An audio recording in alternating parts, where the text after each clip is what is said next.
रायगडावर छत्रपती शिवाजी महाराजांच्या समाधीचं दर्शन घेणार। आज रायगडावर आमचा मुक्काम आहे। शिवरायांसमोर नतमस्तक व्हायला चाललोय।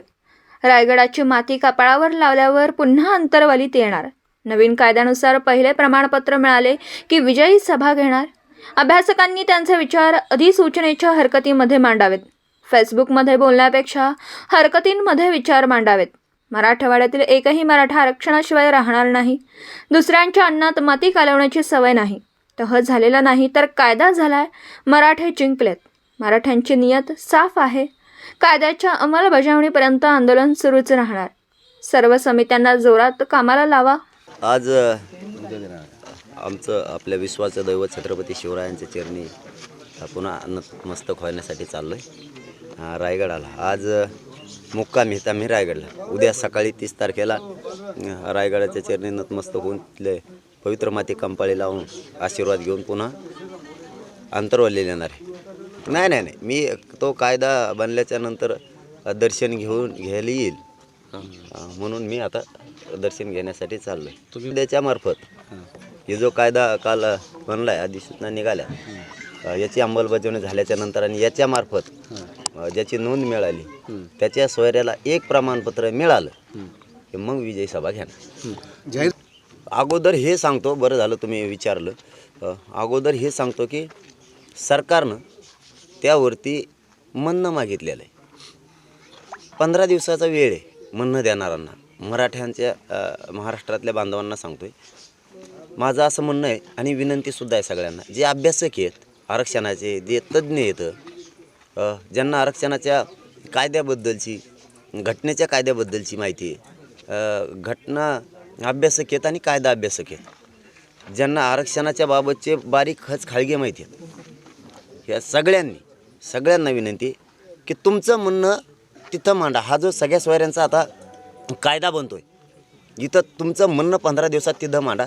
सगळा सोयरा ह्यो फायनल शब्द आहे, ज्याची नोंद त्याच्या सोयऱ्यांना यापासून नोंद न मिळाल्यामुळं फायदा होणार आहे लाखो करोडो लोकांचा। ही शब्द मराठा समाजाने लक्षात ठेवावा। मग ह्या अभ्यासकांनी आता तिथं म्हणणं मांडावं। उगाच व्हॉट्सअप फेसबुकला गप्पा ठोकीत बसण्यापेक्षा इकडं समाजाच्या कामाला किती हे त्याच्यातून दाखवून तुम्हाला आम्हाला काय दाखवायचं आहे, काय सिद्ध करायचं आहे तुम्हाला, त्याच्यापेक्षा तिथं ताकद वापरा तुमची। इकडे तिकडे शक्ती वायाला घालू नका, तुमची बुद्धीचा उपयोग तिथं करा। तो शब्द फायनल राहणार आहे सगळ्या सोयऱ्यांचा, कारण त्याच्यातच महाराष्ट्रातल्या मराठ्याचं कल्याण होणार आहे। फक्त याच्यात तुमचं आणखीन काही म्हणणं ॲड करायचं आहे का? महाराष्ट्रातल्या मराठा समाजाने हे लक्षात ठेवावं की मी त्यांना आव्हान केलेलं आहे।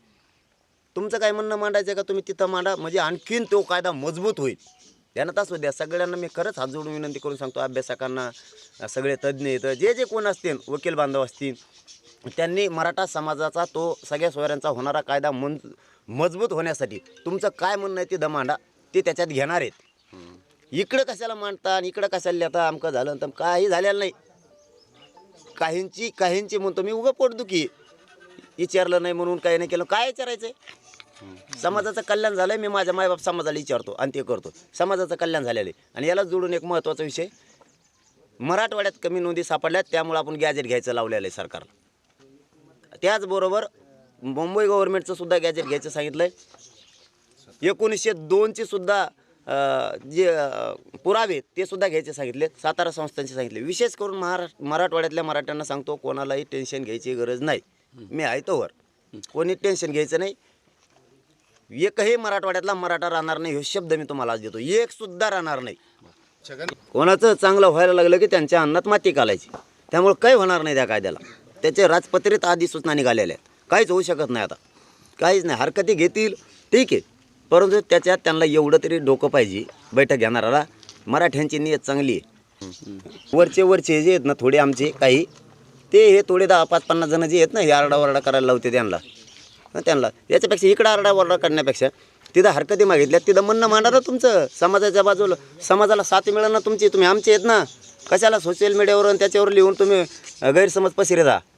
मराठ्यांना महाराष्ट्रातल्या माझी विनंती, हे गैरसमज पसरायला लागलेत, याच्यापेक्षा यांना मराठा समाजाने असं आव्हान करा, मी पण केलं विनंतीपूर्वक, की तुम्ही लय हुशार आहेत ना, तुमचं म्हणणं तिथं मांडा, कायदा मजबूत करू लागा।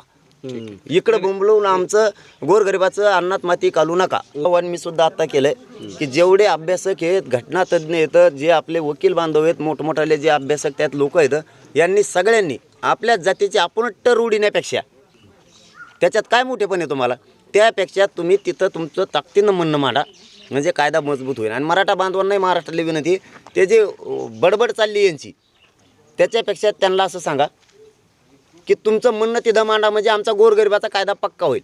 इकडं काय याला सोशल मीडियावर तुमची लई हुशारी दाखविता, तिथं करा की मायबाप बना नाही गोरगरिबाचे. इकडं हुशारी दाखवून इथं रात भरली येते त्याच्यावर अण्णा कचा तू हो म्हणणं काय मांडायचं, काय आता मजबूत होईल ना आमच्या आम्ही गोरगरीब मराठ्यांनी कायदा आणला का नाही, आणला. आता ते मजबूत करण्यासाठी आम्ही सगळा सोयरा शब्द घातलाय. सगळ्या सोयऱ्याला जोडून तुमचा काही पॅरेग्राफ द्या पक्का, त्याला बेस होईन, आणखीन मजबूत होईन तो कायदा. मराठे पुन्हा जिंकतील सारखे.